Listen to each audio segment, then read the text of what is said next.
all we want to do right now is just think about block letters and being able to understand how block letters are made and how they work inside a space.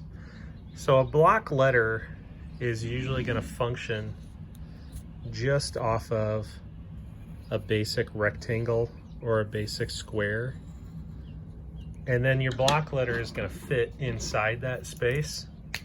So if I was going to make a block letter A, these would be the only marks that we'd have to make inside that space to turn it into an A, and then we would just erase, and then we have an A.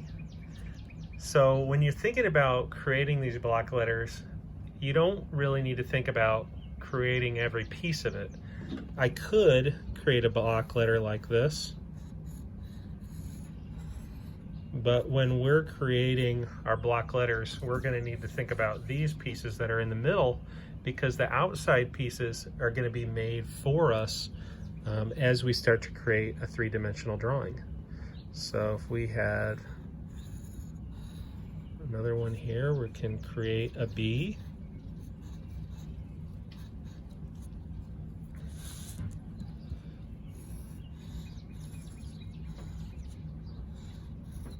C.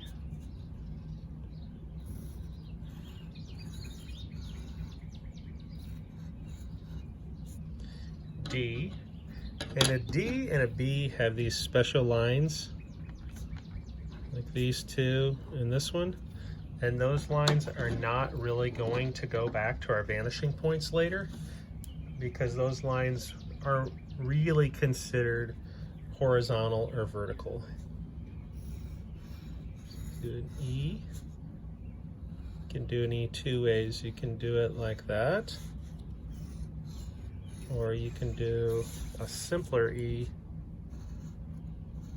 that just has two pieces cut out of it. F.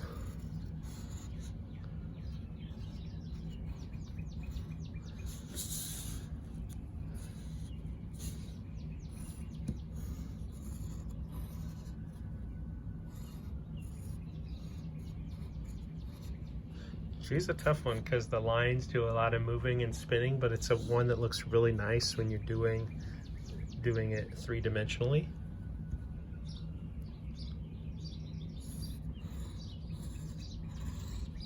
H has the same bottom piece as the A, and then just repeat it on the top.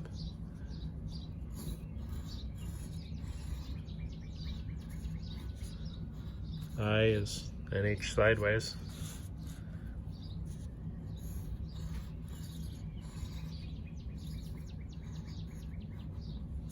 J. K is going to have a good amount of these kind of weird lines, so you can think about it like that, and then it's got those funky ones that don't go back to the vanishing points.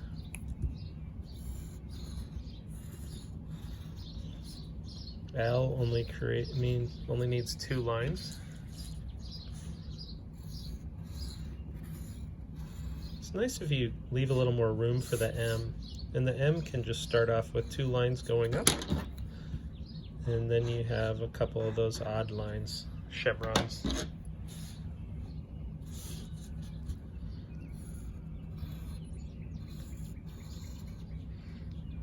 N, so we start with those that are vertical, and then we have those kind of funky lines.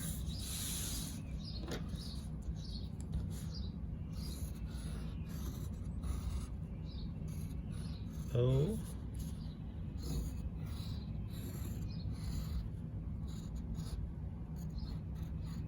P.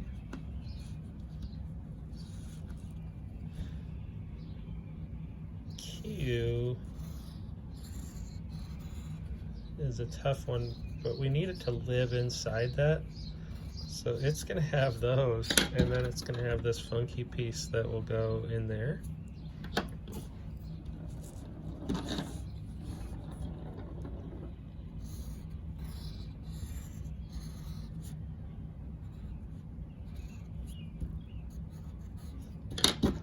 Star has these ones.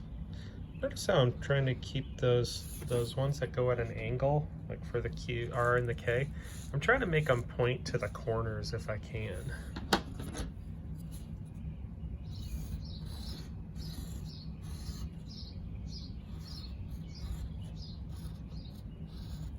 S, it's just two little rectangular cutouts.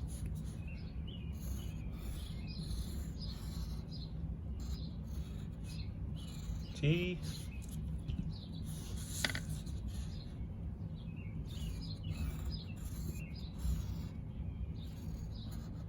U,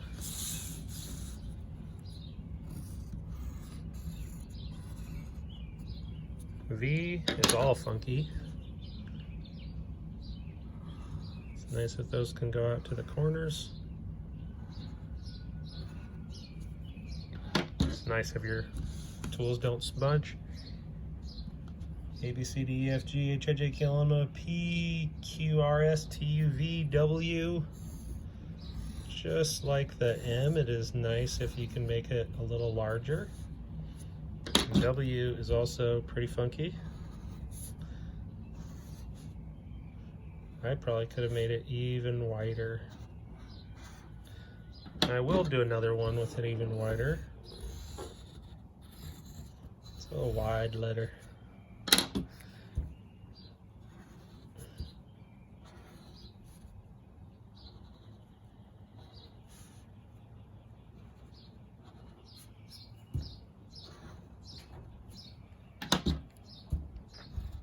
So there's another W there, and you can see that I changed because that is a horizontal line there.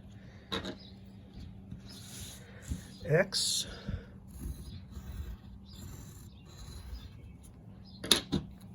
also kind of funky.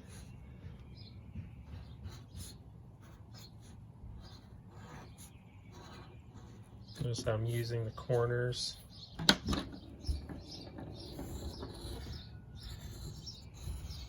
Y,